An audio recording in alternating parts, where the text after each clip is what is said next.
I know I've had that dream as well. I'm sure every immigrant from New York to San Francisco has that dream, El Salvador, all the way up to the Golden Gate. And one man in particular had an American dream, and that's going to be Doan Robinson. Doan Robinson is going to be a state historian for South Dakota around 1923. And his American dream, his vision, his goal, his idea was to bring tourism into South Dakota. How is he going to do that? Well, he's going to do that with sculpting Western heroes out on the Needles Highway. So a lot of these Western heroes were going to consist of Sacagawea, Lewis and Clark, Calamity Jane, Wild Bill Hickok, Red Cloud, Buffalo Bill Cody, and the list goes on and on and on. His idea was to put those Western heroes up on the Needles Highway. So he needs someone to go sculpt this because he's just a historian. He doesn't have the craft skills or artistry to do it himself. So he's first going to ask a man by the name of Laredo Taft. Now, Laredo Taft is around 70 years old at this point, and he's going to decline this project, and he's going to tell them, I'm sorry, I'm a little bit too old, and in my health, this isn't going to work out too well for me to do this. It's a great idea, but I'm going to tell. So that brings Doan back to the drawing board on getting somebody to do the sculpture. His next man he's going to ask is going to be Gutzon Borglund over here on the mantle. Very handsome man with a very handsome mustache. And if you know anything about Gutzon Borglund, he's a very ambitious man, very competitive. He's a go-getter, and you better not stand in his way because he's going to go get it. So Gutzon Borglund is going to be a painter sculptor. He's going to start out with a lot of small projects. And a lot of these small projects are going to consist of busts, like Lincoln here. And so, this bust right here is going to be sitting in the Capitol today. You guys can go see it, I'm assuming. And also, probably one of the most famous depictions of Abraham Lincoln, of him sitting on the bench. So, Gutzon Borglund did a lot of projects like this. But then he soon graduated to even bigger projects. When Doan reached out to Gutzon about his Western Heroes project, he was actually working on another project called Stone Mountain. So Stone Mountain is going to be a Confederate sculpture in Georgia. It's going to feature Confederate heroes such as Robert E. Lee, Jefferson Davis, Stonewall Jackson, people like that. So Doan is going to ask Gutzon to come up here to South Dakota and check out this Western Heroes project up on the Needles Highway. So Gutzon comes up here, and he's going to check it out, and he's going to tell Doan Robinson that the needles here are very fragile, they're very thin. This isn't a great place to do this project at, because if you're going to carve your Western figures out here, they're going to look like toothpicks, really, if you try to do anything with it. This is a great idea. I love it. But let's sit on this for a minute and let's come back to it.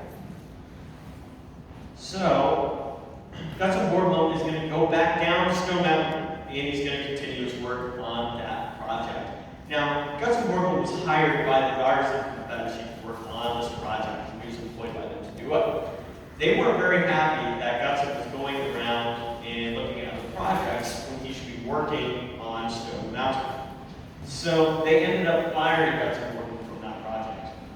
And Gutzon Borglund, out of a fit of rage and pretty much pure pettiness, is going to blow up all of his work on Stone Mountain that he had done so far, and all of his models that he created as well, because he figured, well, they're not going to use any of my ideas to finish this mountain, so I might as well make a clean slate for them. But that made the Daughters of the Confederacy even more mad that he blew up all of his work. They were paying him to do this. So they had Gutzon Borglund chased out of Georgia into North Carolina by the police. And he's going to find safe haven in North Carolina, where he's friends with the governor at that point. And he's going to chill out for a while and just kind of calm down and compose himself. And eventually he's going to decide that, okay, let's try this Western Heroes project again. So he's going to write a telegram to Doan Robinson and say, Okay, go. Let's try this again. I'm going to do this again. So he's going to hop on a train up here to South Dakota. And while on the train ride, he's going to brainstorm a little bit and see how can we evolve Joe Robson's idea here into something bigger and better. Because remember, Gutzon Borglum is a very ambitious man. Very ambitious. So his thought here was that, well, we're really only going to attract people from the West. So why not make this an attraction that people from all over the country can come to and all over the world? And so there's really no better people to do that with than presidents, he thought. So he takes out a piece of paper and he's going to start kind of scribbling some ideas and brainstorming on who he could put up here and up on a sculpture. So his first president he's going to list down is going to be George Washington. George Washington is going to be credited for the birth of the nation. He's a founding father. He's the first president of the United States. Pretty good choice. Pretty good choice for this first president, or for his first person to go up here. Next, he's going to choose Thomas Jefferson. Thomas Jefferson is going to be chosen for the expansion of the United States with the Louisiana Purchase. That tract of land is from Louisiana all the way up to Montana, and I bet Francis is very clearly regretting their decision right now. So, he's going to be credited for that, but also Thomas Jefferson is going to also pen the Declaration of Independence, probably one of the most important documents in our nation, to help propel us forward to help our country. So, Borglum's going to be batting 2 for 2 at this point with his presidents, and he's going to decide on his next one. Abraham Lincoln. Abraham Lincoln is going to be up here for the preservation of our nation during the Civil War. And all this work as the 16th president, the Emancipation Proclamation, and also the Homestead Act. So this is he's another great option here. Borglum is batting 3 for 3 now on presidents. His last choice is going to be Theodore Roosevelt. Theodore Roosevelt actually isn't going to be up on this, or get chosen right away. And Theodore Roosevelt is going to be chosen during actually the carving process when they are still carving the mountain. But Theodore Roosevelt is going to get chosen for the development of the country. So Theodore Roosevelt helped start the Panama Canal project. And that was a very, very beneficial project in growing the United States' economy. So our country didn't have to go around South America to get to the Pacific or the Atlantic. They could just cut straight through with the Panama Canal. And that didn't just help us, that helped a lot of the other countries as well. So Theodore Roosevelt is going to be another really great choice here on paper for this project. But in the back of Borglum's mind, he knew he always wanted Theodore Roosevelt up here because he was actually pretty good friends with Theodore Roosevelt before. So he always knew in the back of his mind he wanted him up there. So Borglum has his presidents now, and he's going to be getting to South Dakota at this point, and he's going to be meeting Joe Robson to go find a better place to do this. So they're going to go on a 3-week tour in the backcountry here at the Black Hills and try to scope out the best place to do it. Now this might look pretty familiar to you guys, right here. And so Doan and Gutzon are going to come across this rock face right here, and they're just going to be in awe of it because it's going to face the southeast, and the sun's going to be on it all day from about morning to about mid-afternoon. So a lot of the natural light is going to sparkle and shine right off that Harney granite that's right over there. And that Harney granite is very, very good to carve out as well. Very fine granite to do this with. This is the perfect place for them to put these presidents in. So much like Gutzon Borglum and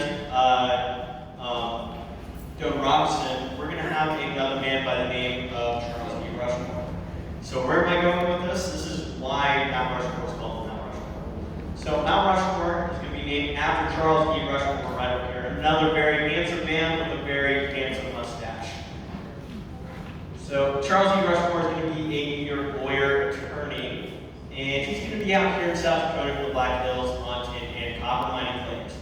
So he's going to be riding out here with his guide one day, and he's going to ask his guide, hey, what's the name of this mountain right here? And this guy doesn't know the name of the mountain, by the way. So his guy tells him, heck, we'll just call it Rushmore right after you, Charles. And the rest is history, and it just is. So now we have Mount Rushmore. So this was way before Bill Robinson and Gus Morgan come across it. But he was just in awe as Gus and Bill Robinson were of it. We're going to fast forward here now to about 1927. And this is when our carving process is going to begin for Mount Rushmore. So over 400 workers were employed to work on Mount Rushmore and this project. Projects like Mount Rushmore, the Golden Gate Bridge, the Hoover Dam, many of our skyscrapers in New York and San Francisco were very beneficial and were kind of islands of hope for many during a really rough time. Because a lot of this project is going to be done right during the Great Depression. What was supposed to be a prosperous time for many was really not an American dream. It was an American nightmare. So a lot of people were struggling to find work. A lot of people were struggling to live. But again, projects like these were very important to us. 400 workers were employed at Mount Rushmore itself over the 14 years it was carved from 1927 to 1941. And a lot of these guys were simple people. They were carpenters, they were coal miners, they were all sorts of things, but they were simple men. They didn't really have a lot of specialties. Some did, but a lot of